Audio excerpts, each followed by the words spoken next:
Okay, so what's up, y'all? So this is the group. This is our amazing and talented group of upcoming filmmakers. We are doing our first podcast episode, and I would love for everybody to introduce themselves and tell you guys a little bit about what it is we want to do in this industry. We're going to start with Antonio. Hi guys, my name is Antonio Castellanos. My role on set is a DP. My name is Sofia Hernandez. I'd love to be a production assistant. Hello, my name is Deity. I would love to direct some films and write. Hello, my name is Jacqueline, and I would like to do directing and editing. Okay, so now y'all met the crew. Now, what do you guys know about American independent film? What do you guys know? What do you guys like about it? What about it draws you all to it? I guess I'll start it off. I think the funnest part of American indie films is the crew that you work with, how independent, and independence also I think means freedom on a set. There's not as many rules, right? But we try to follow the standard as much as we can. But I think that freedom can explore a lot of creativity, especially when you're working with people you haven't worked before, or if so, you can expand on stuff that you've worked on previously. Okay. Anyone else? Anyone? What's your take on it, Sophie? So I kind of agree. I like the fact that it's a little bit more, like you said, freedom. Mm-hmm. There's not as much pressure with it, and so people are a lot more creative and they make their own stuff. There's not the pressure of like to make something big or to make sure it's perfect. You can just go with the flow, and so that's what I like about it because it feels more real, more natural.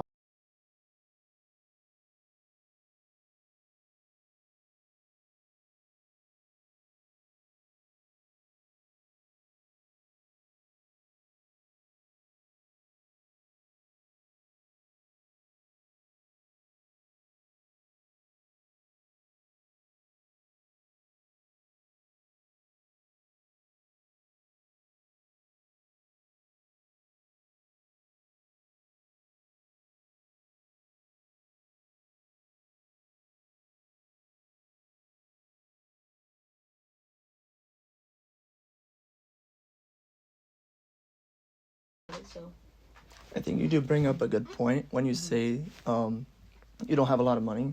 It's an indie film. You have you're working with a micro budget. Therefore, you do get creative on how to jerry rig a car, or let's say the lighting is not here perfect, but then you figure out that a cup and a Coke can give you an effect on a lamp that you never really thought was possible. So as you go, you learn. The more you learn, the more you explore. And I think that's exactly what indie film is all about.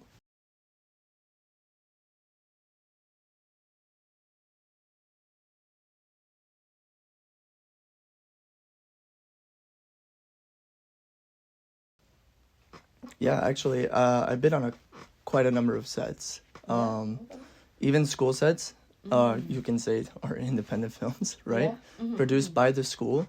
But yet again, there is the sole director and all the other different positions. That being said, my best friend actually, he did his thesis film for Florida State. And that was a really cool experience because that school has never allowed anyone to film in a pool. So he had a pool scene. The name of the picture is called Ahogando, which means drowning in Spanish. And this character, the main lead, jumps into the pool and it's the state of like relaxation. Everything just kind of melts away. But he pushed and he pushed and he pushed and he presented his idea to the school and they greenlit his jumping into the pool. There was a lot of things that happened that we needed to have on set. So we had divers, right? They had practices for scuba diving because their DP was in the pool for the first time. His girlfriend was certified in diving. The director's girlfriend was certified in diving. And the DP would go over to her house and they would try to, practice controlling the breathing.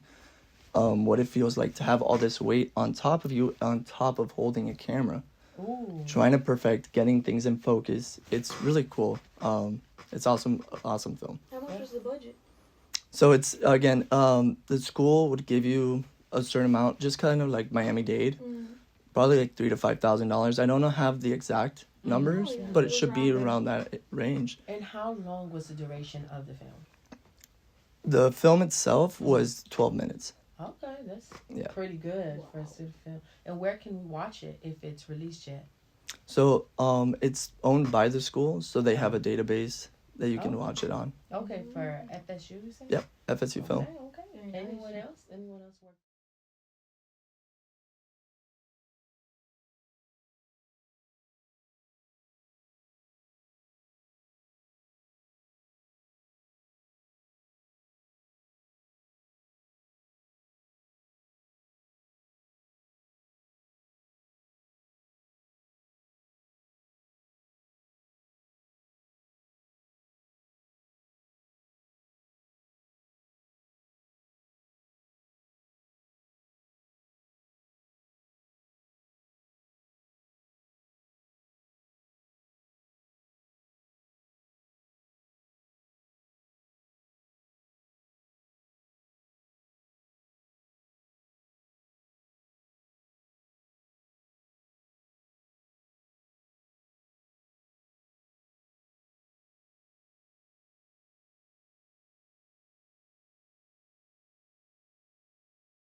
So I've only been on sets for, doing stuff in class. But there was this one set that I was on, for a short film called Purple Do-Rag.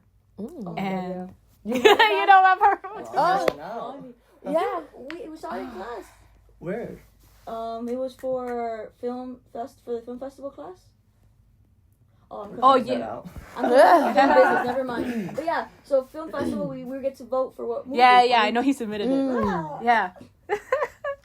That's so funny. I didn't take that class, so. Oh, that's right. So it was an interesting movie. But it was interesting to be on because that was right when our professor switched. So that we had Josh, and Josh was like, oh, switch your positions. So it was the first one where we had to switch. So I did lighting. And when I did the lighting, there were some issues because they'd be like, set up the lights. But then I asked the director, Alex, like, hey, what do you want me to do? And because he was directing and acting, sometimes he'd be in character. So he'd be like kind of stressed trying to figure it out. He'd be like, oh, I don't know. But then his DP would be like, set up the lights. Like there was a moment where she was like, set up the lights. And I was like, I just asked him. And he like said to wait. And she was like telling him like, hey, she should set up the lights. So that was a little difficult. And then I did his sound. And Alex is a very loud person in general. And even more so, like, almost all of that movie is him, like, screaming. So we were trying so hard to figure out how to get the sound. And I was literally, like, standing in the back of the room. You can hear some of the audio in some parts where you just hear, like, the air. Because I'm literally standing so far back so he doesn't peek. And even then, he kept peeking. And they were getting upset with me because I kept being like, we're peeking. But it's because he was screaming. And even though I was like, can you, like, tone it down? He was still screaming. And it was so hard. Do you actually have it on your phone? We can watch it later. I have the link. It's so funny. It's a funny movie. It's so silly too. Yeah. Link's gonna be in the bottom of the every single movie, y'all. That's what I'm asking. Where can we find it? Where can we find it? Y'all gonna I don't see. know if I can find it directly on YouTube. I have to look. But I know that at least I have the link. You got it. Okay, that's perfect. Yeah, I have it from when we sent it to each other to look at it. Yeah. I mean, I feel like I can add to that because I was a lead role in a movie called Photo Shoot. And I'm like a DP, so I'm always on the on the other side of the camera. But the role that I played had a lot of screaming in it. And it was in this big studio space, like a photo studio. And you can just hear this reverb of my voice just hitting the walls, going back and forth.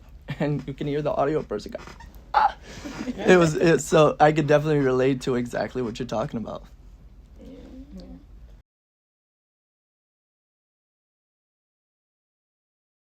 hear everybody's conversation. Oh yeah. Especially Especially when you're connected to the director's monitor mm-hmm. and we're not going for a take, but everyone's talking around. Yeah, exactly. You hear everybody's like cheesing, everyone's gossiping. Yeah. Like, shit. Yeah. So yeah.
Yeah, I'm on the side that even with all the money in the world, Oh, yeah. you Really? you need help. Oh. You need a And what you were saying is like you do see the same people all the time, especially when you work with people that you like. Once you make that click and people remember you, when their next project comes up, they're like, okay, we need to talk. We need to talk to Jackie. Let's see if she's free because we need to free her up, you know. Or with Sophia, like badass PA. Like she had a water for us every time we even blinked. She was right there, you know. Yeah. It's that kind of environment, but more so with the actors. They're doing the exact same thing we're doing as indie filmmakers. And once we start working with an actor and we start seeing them over and over again, they'll remember you too. Yeah. Okay.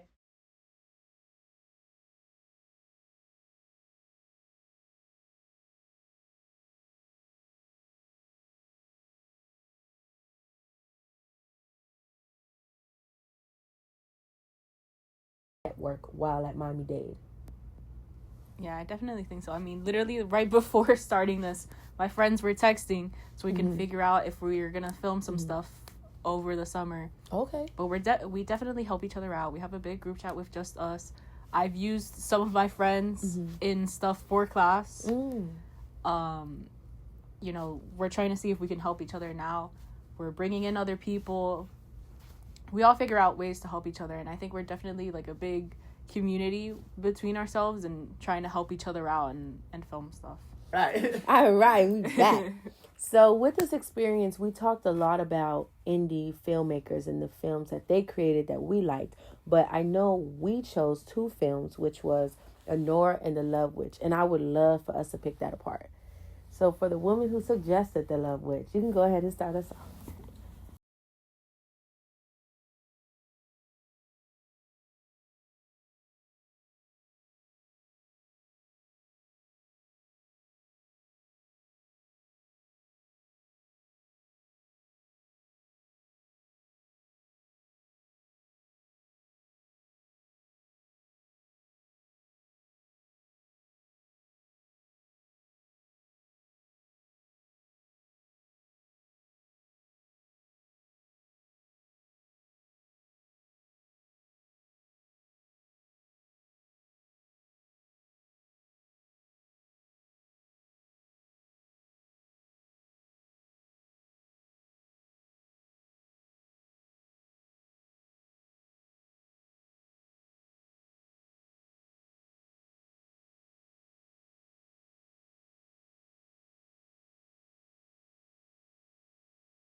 in the Love Witch? Oh.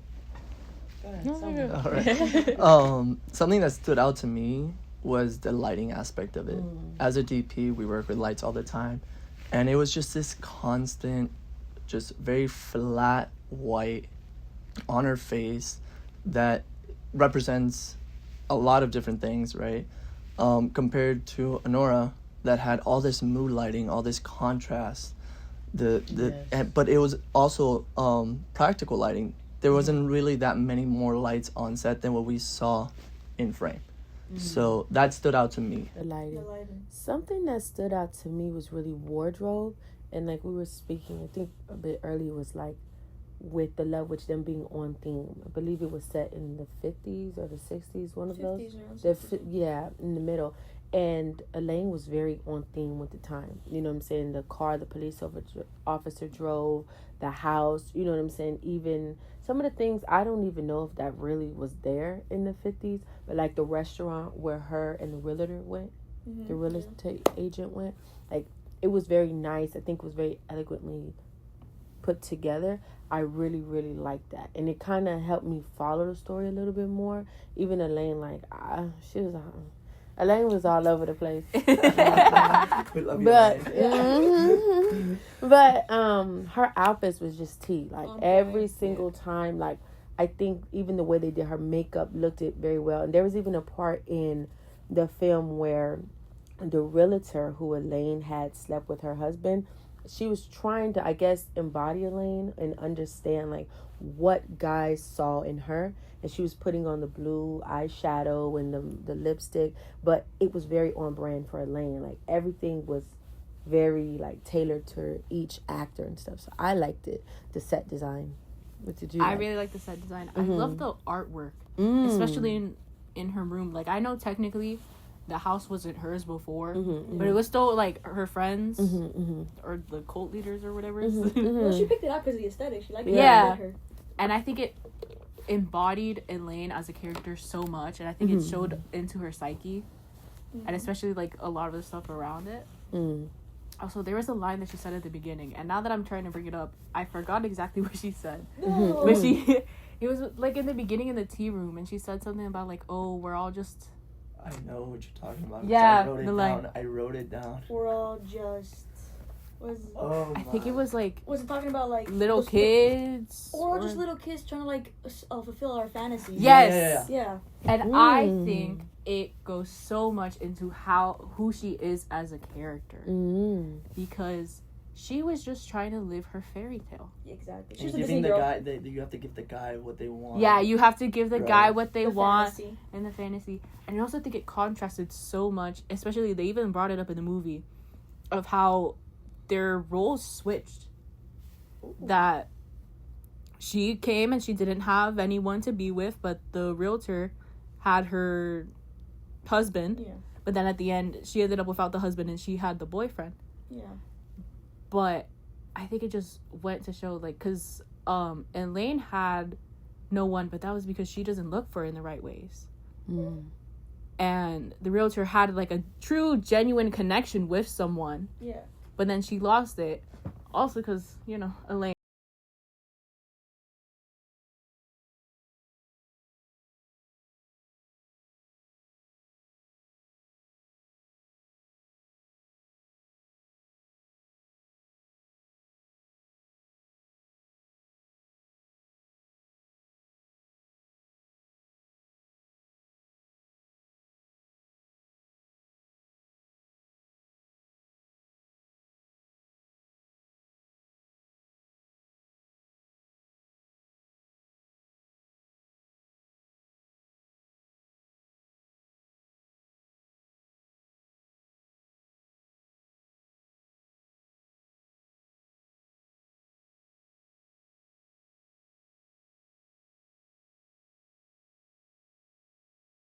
Yeah. Maybe she was in her interpretation.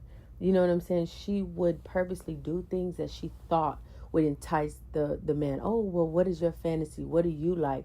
Even the first guy, well, you look like the kind of guy who likes being in the cabin. You know what I'm saying? Nature. Whatever they like. You didn't really develop a relationship, and how both of the women went about developing these relationships, to me, was like ass backwards. It really didn't make any sense. I was just like, Nora, she was a sex worker, you know what I'm saying, as well as a stripper. And then she went out and tried to catch the biggest and richest dude who walked in the club. But the relationship didn't really have the foundation at all. And then even when he was like, I want you to be my girlfriend for a week, she's like, well, how much are you going to pay me? The foundation wasn't there. Yeah, it starts off wrong. And with the Love Witch, the same thing. The foundation wasn't there. For you to have to drug them or hypnotize them or use any kind of witchcraft to get them, well, girl, let me know how that's gonna go, because it wasn't stable. What do y'all think? I have a good point, but I want to touch about, because you mentioned wardrobe. Anora, the wardrobe in Anora, there is almost none. She's basically almost naked the whole time. Most, like the majority of of that film is nudity, which for some might be a pro, but for others it might be like unnecessary. Wow, just a little too much, you know, maybe. 7 sex scenes. It was a lot. What was your take on it? Do you feel like Anora, it was a bit too much showing, or like on theme? What was your take? I definitely thought that the opening scene I was not expecting that. It's the tracking, and then we see Anora, and then it follows Anora throughout the night. I think it's very raw. It's very gritty. I think that does sell, and there's a lot that accounts for that in the way that they won all these awards too, because it's, as an actor doing all that, I can't imagine how stressful that could be, and be like, okay, I guess I'm going topless again, you know.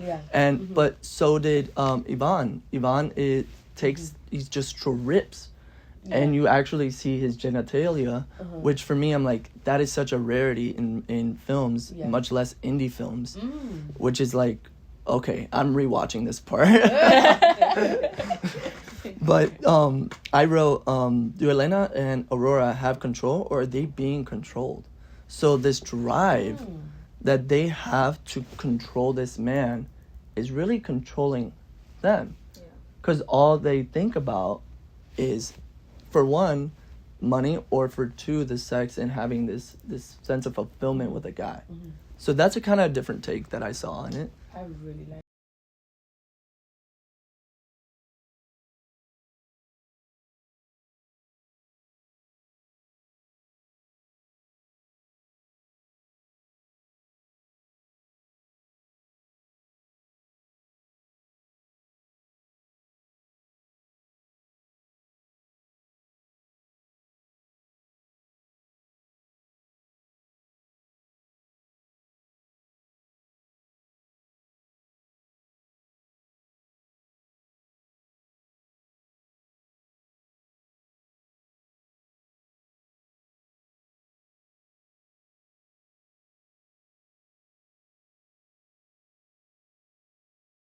Did you watch Anora with your mom too? Dude, there was 7 sex scenes. We were like 7. I think both characters get into the relationships first with sex and then try to build the connection. But I feel like that's so hard. And I think it also shows like how society is right now. Most people are only looking for sex. Most people want the connections, and they're trying to find the connections with sex. But I feel like it's so hard, and I think both films went to show 2 different ways of getting that, because at the end of the day, they wanted love. They both wanted their fairy tale, but they didn't have the most conventional ways of going about it. And even how they went about it, they still tried to find it.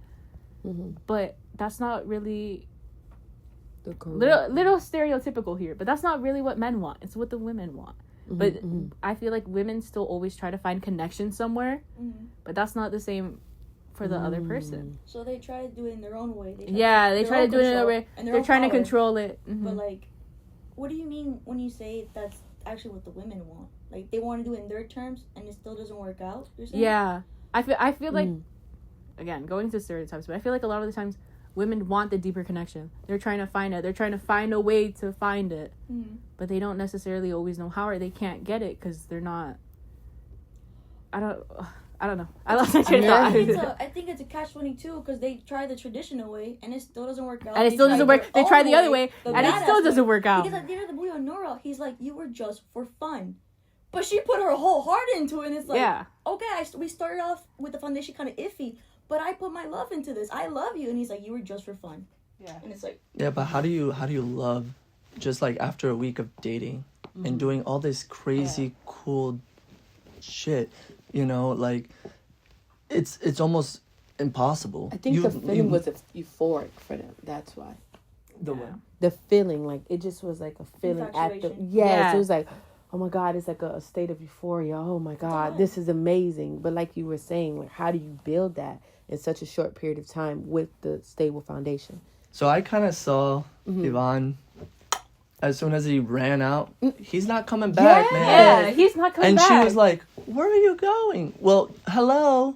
Where do you think he's going? He's terrified of his Russian parents. That's another thing that struck me. I happen to be Russian adopted. I didn't even look up the log lines for these movies. I just wanted to go in and then they start speaking Russian. And I'm like, oh, look at this. I'm familiar with I know some of the language. It's a pretty cool twist. So there was a few words and you're like, got it. That's But I cool. think that for an indie film itself is introducing like not a native language that you're breaking, you're really you're pushing this stuff down people's throats, and they're gonna have to be okay with it. But then they realize that they're okay with learning something new, or they found that they didn't know that they liked something. And I didn't know Anora would have so much Russian dialogue. Like, I thought, oh, okay, you know, she's with the guy, he's Russian, oh, okay. But, like, no, it really made you, like, see it. And, like, also maybe understanding, like, the cultural thing in a sense. Like, I think every parent is protective over their child. But, like, when Ivan, that's the young man's name, heard of his parents, it was like, oh, you understand. Like, you getting a bit beside yourself here. It was, like, a certain protocol. They're like, where we from, this is an embarrassment. Like, you know what I'm saying? You have to be with this person that's of a certain stature. It just was like a bit of an eye-opening experience. And like, even it had a coming of age sense as well. Like, even though Yvonne, I believe he was in his 20s, maybe 21. Yeah, because she was 23. He was still very much immature, a boy. Oh yeah. Yeah. And you don't give kids too much money because they run wild. And that's what he did. The moment his parents was like, okay, you can, you know, be at this house and chill. And the two adults who were supposed to supervise him left, he lost his mind. He was spending all the money. They were going out of town. He got married. It was just very much so like development of him.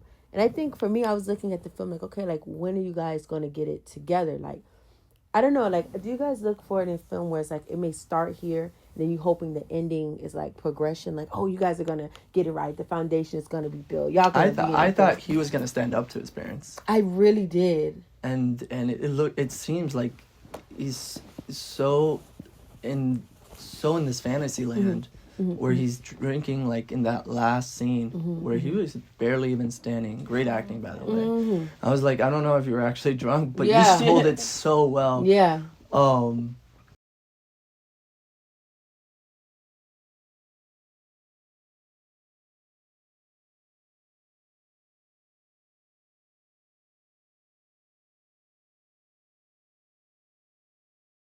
That's I Yeah, mean, yeah. So okay, yeah. I mean, from the beginning, he was like, oh, like, I could get married and I could stay here and it'll get my parents mad. And he wanted to do it. But then the second his parents actually found out, oh, no, he ran away. His tail between his legs. Yeah. Yep. He never was going to be richer. Even in the movie, Yeah. the guy is like, yeah, he's just a boy. Like, he's not...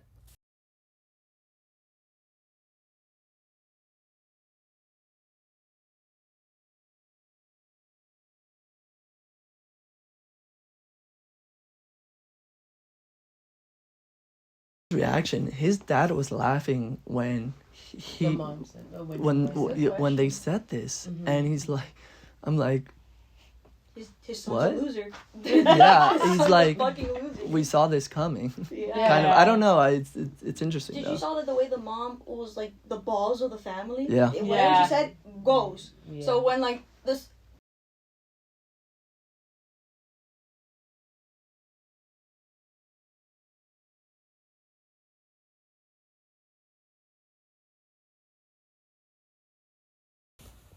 Okay, I know something.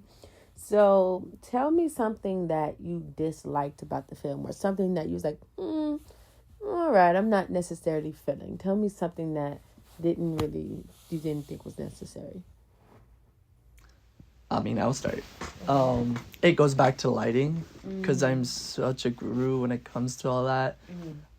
Especially the opening scene when she's driving in the car. You have this very flat white light. It looks like they did it in one of those rooms where they have the screens, and then you have the shots, the B-roll shots of the car driving and the cop coming up to the car.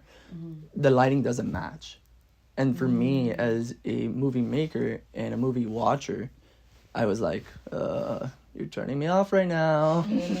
Yeah, so that was one of my caveats with the film. That's for the Love Witch. Yeah. But what about Anora? I'm gonna have to get back on you on that one. Okay. I rewatched the movie because I loved it so much. Really? But yeah. Mm-hmm. Go ahead. You know. So for the Love Witch, honestly, it was just a little too slow for me. And I also, I didn't completely understand what was going on. And I know that's kind of the vibe that they were going for it, but it didn't work for me. And that's okay. I still, set design in the wardrobe, though. Oh, the look of it. You're on point. Actually beautiful. And then for Nora, I didn't like the nudity. Sorry, guys. You didn't like the nudity? No. No, okay. It's not my thing, guys.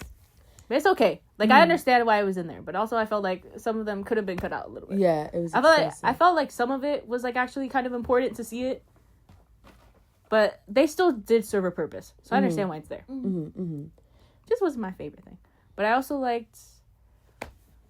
I loved the actual story of it though. And following Anora and seeing her life and seeing her from the beginning to the end. I think that was really good. For me personally, it was a bit difficult to follow with the Love Witch. Even toward the end after she killed him, but she was having this flashes of them and on the horse. I was like, okay. It was kind of hard for me to follow that story. And then sometimes I think that was her character to kind of be like, well, what do you mean? But I was like, all right, come on. It was a bit slow. It was just hard for me to follow. And then with Anora, I felt like certain scenes was dragged.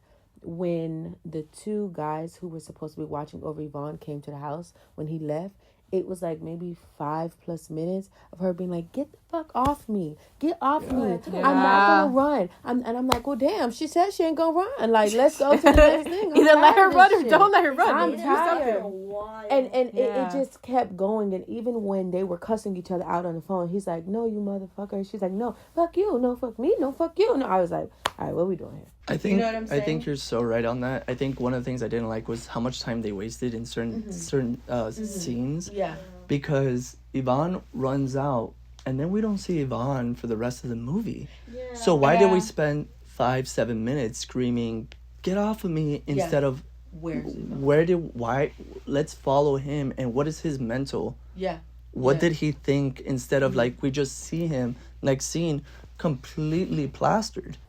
And I feel like the movie then took a turn for a I don't know, it was a lot of montages, them running through different parts of the town looking for Yvonne, them going to the restaurant, him throwing up. It just became very discombobulated to me. I'm like, okay, I understand you're trying to show the audience the exhaustion and the journey to find Yvonne, but it just was okay, let's sit and let's figure out, why is he running? What is it? There was a lot of questions that I felt wasn't answered. And again, I know for movie purposes they dragged it, but why did they let him run? Why not get in a car? A car is faster than Yvonne. Go get Yvonne. We can get some answers. You worrying about Anora. She doesn't know anything. Character development. Yeah. It was lackluster for Yvonne. Yeah. And I feel like that's what... Yeah, it's about Anora, Annie, but also Yvonne's headspace is important. And they kind of... Didn't really get into... Yeah. Because we still don't really know what has gone on that's made him so afraid of his parents. I understand respecting your parents, but at the age of 21, if Annie was the person you loved, even you found a moment of happiness, right? Why is it the moment your mother came, it was like, oh my God, this is over, it's done, I'm signing the paper. You didn't even try to fight for the relationship. You didn't even try to think or come to some resolution. Nothing. There was no thought process. And you know what I'm saying? Why is it the moment you heard your parents was coming, you got plastered, you got wasted? And then you get what I'm saying? Like, what is going on in this young man's head that's leading him to behave like that? Like, why the mommy issues? Mm-hmm. Right? Let's just put it out there. Why the mommy Why issues? the mommy issues? If it's just him running away the whole time of the story, he's just so one-dimensional. If he knows he's a loser, whatever. But if he fought back a little, it's like, all right, you're a narcissist. Let's go. Let's do something with it. But it was just like, just running away. That's it. That's all the dimension was. There was nothing more. Yeah. But I really wish they tapped into it. Like, what did the mom do to scare you that much? Yeah. Apart from the money, like, what has she done in closed doors? You know. And did anybody believe Honora's New York accent? Or was it too New York? it? My bad. I was Was just it? thinking that. Yeah, I gotta travel enough because I thought it was like Boston. I didn't. Yeah. It was, I believe the Russian accent more than I believe the New York I was accent. like, oh, okay. But they had like the language coordinator there for the Russian parts of her. Yeah. Ivan happens to be Russian. So Yeah. for him, like if I started speaking Russian, like it comes kind of naturally. Yeah. Can we hear for the audience? Just a little? Привет, меня зовут Антон. Oh my god. Okay. Maybe you should have been in Nora. Hey. Ooh. You won't run away though, right? Fight for her. No, I fight. I'm Good. Yeah. through thick and thin, and like I have my own mommy issues, so Yeah. I'm not afraid to say it. Character You development, know, being adopted, like my mom never got married, so when she passed, I lost that, and I started looking for something to replace that. So for me, this movie hits a little different. That's why when I needed to come back to think something that I didn't like, it would have be the character development of Yvonne. Oh, okay. Fight for it. Definitely. And how did this film to you, either of the two films, represent American independent film best? Like, what about it, was on brand with that genre?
Like, Yvonne probably wasn't a real actor, for Well, example. for the first timers, if anything. Mm. Yeah. Interesting. Yeah.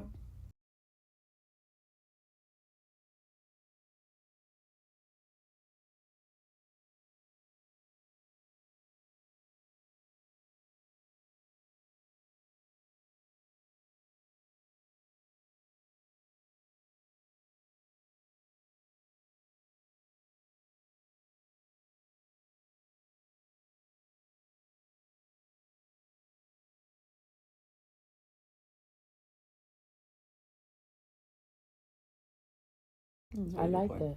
Every dollar is used for impact. Nice. Okay, I like it. You all, what you guys got? If there was anything. I think to what Jackie was saying, we always have this vision in our head. The director for Honora wanted to shoot this in 35 millimeter film, and if you guys recall the scene in the boardwalk, it's at that dusk point where it's getting really dark, and when you work with film cameras, you don't really see what's in front of you, but that's also the beauty of it. Like, you're trying to capture that. You practice so hard, you know that you got the skills to do it, but when it comes to lighting, all that was natural lighting, And even in that super dark, the way that they were able to capture that, I think is the essence of indie filmmaking.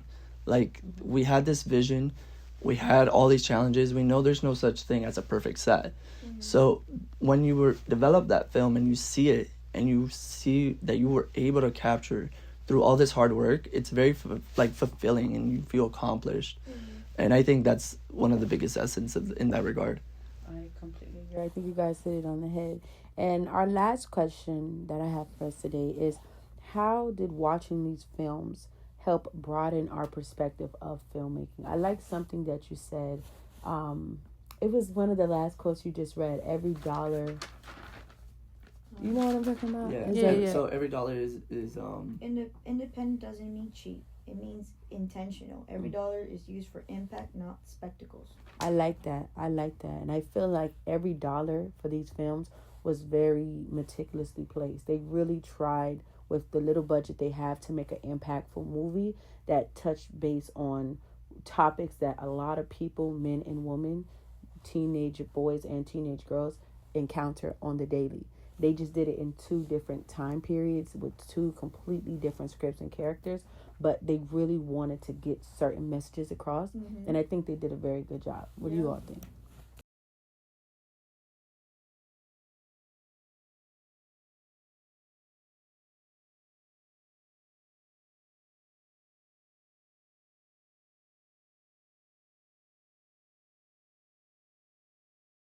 I think the same thing goes for Nora, in the sense that their location, this mansion, that's not a mansion. That's a mega mansion. 3 floors, 2 elevators. You see how many people are in there. It's like they did put a lot of money into, I guess, budgeting for that mansion, but it depicts exactly how grand and how large Ivan and his family are. Compared to Honora, who is sharing this apartment with her sister and her sister's boyfriend. The scene is like, I see this all the time, where she's sleeping and the sister asks her, "Did you bring the milk?" And that train passes, right? And the lighting, I'm sure I could imagine what it looked like. Someone just flagging off a huge light on and off to simulate the train passing by. I'm like, yeah, I would definitely budget to have that. So I think the money that went into the lighting for there was definitely well spent, because we all know what that passing of that light looks like. But they were able to capture it so cool. What about you?